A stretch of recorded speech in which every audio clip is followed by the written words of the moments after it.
Hi, my name is Natalie, and today I'm here to tell you a story about the search for my identity.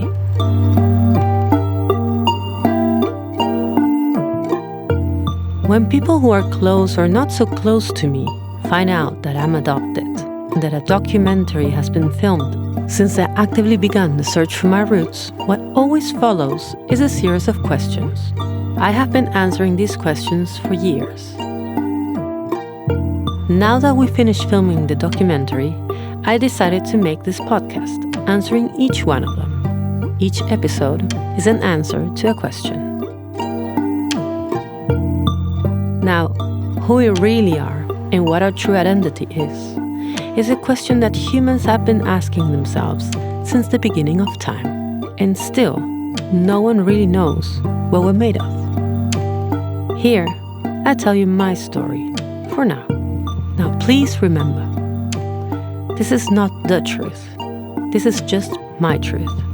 If my story helps you in any way, that's great. So that's it for me, and I wish you a wonderful day.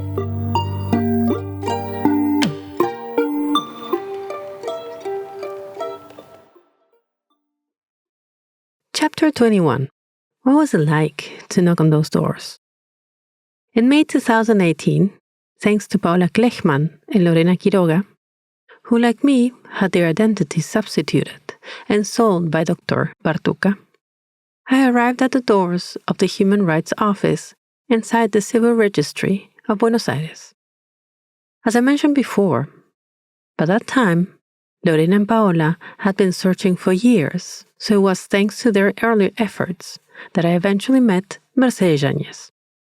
The Human Rights Office, at least back then, was quite small. At one desk sat Mercedes, at another, Cecilia, who would later take her place after Mercedes retired. That office was dedicated to the restoration of biological identity. In other words, a person could go there with their birth certificate, and from that, along with the story that they had been told about their adoption, an investigation would begin to identify possible biological mothers who would then need to be visited in person.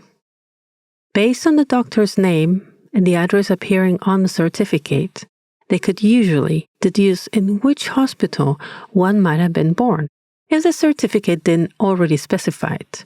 From there, the search continued in the Civil Registry archives, examining birth records around the listed date, which was often false.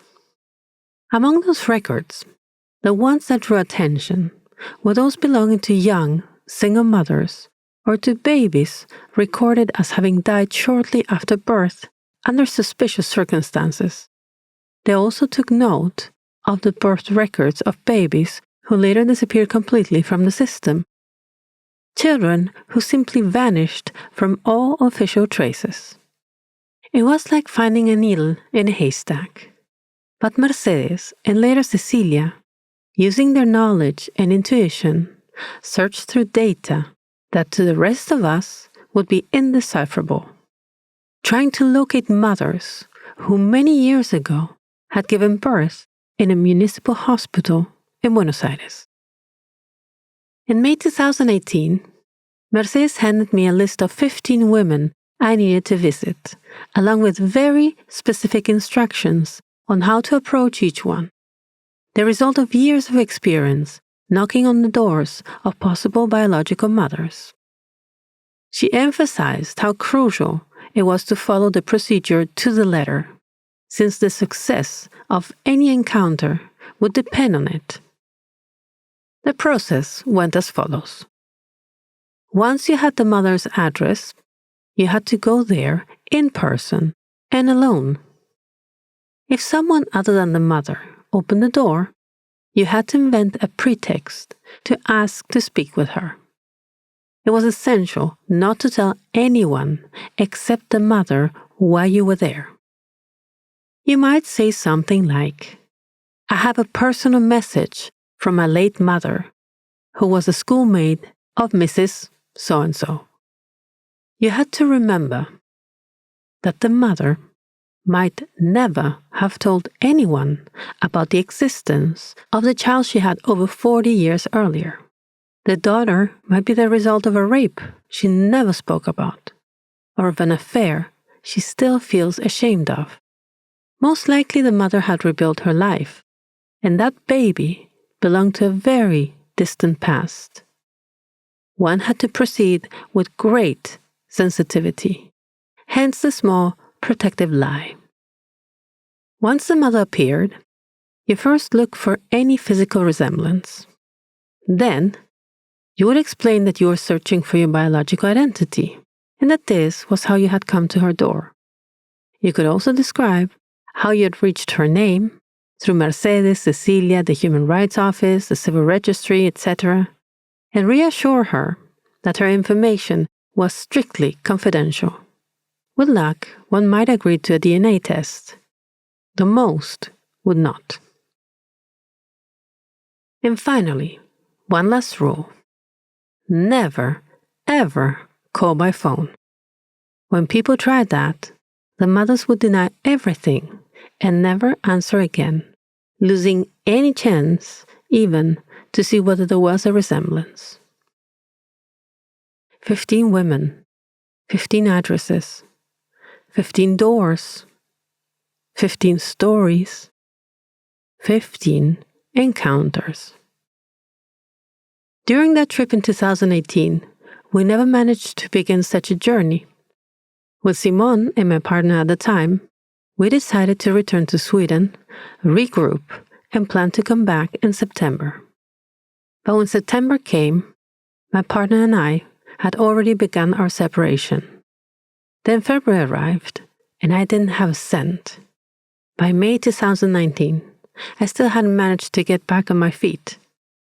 Later that year, Simone and I decided to launch a crowdfunding campaign to raise the money to return as soon as possible. We aimed for May 2020. By February, thanks to a friend's generosity, we had gathered enough to pay for tickets and accommodation. We were ready. Then in March 2020, the world shut down and remained closed until March 2022. We tried several times to make the trip, but the COVID restrictions in Argentina were so strict that we couldn't risk a 15-day quarantine when we only had funds to stay for 3 weeks. So we waited. Until finally, in June 2022, we were able to travel. By then Mercedes had retired, so we reconnected with Cecilia. She reviewed our file and concluded that of the 15 cases, only 5 were truly plausible. Of those 5, we managed to contact 4, and I was able to visit 3. Whenever I tell this part of the story, the next question is always, what was it like? I fall silent, searching for words. What was it like? I echo, and I see everything unfold before me, as if it were a film, as if it hadn't happened to me. Until my body begins to feel the pain I don't really want to remember. But it's all still there, waiting to emerge. Life, in all its richness, its light and shadow, love and rage, helplessness and longing, hope and emptiness. The irretrievable years and the timeless flow of the universe moving intuitively behind every gesture of reality. And at the same time, the Argentine reality, fierce, relentless, an unbreakable will, and an unyielding resilience. And yet, a deep wish for everything to simply end.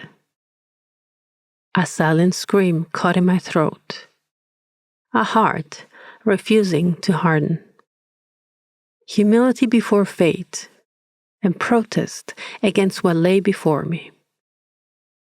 A deep yearning for someone to hold me and offer comfort. and at the same time the understanding that this path was mine alone to walk. The doors, only I could knock on them. Everything was to be found within me, all of it at once, in this soul, in this body. I thought at some point that I would break, but I didn't. Inside me, it seems, there was far more strength than I ever imagined I could have.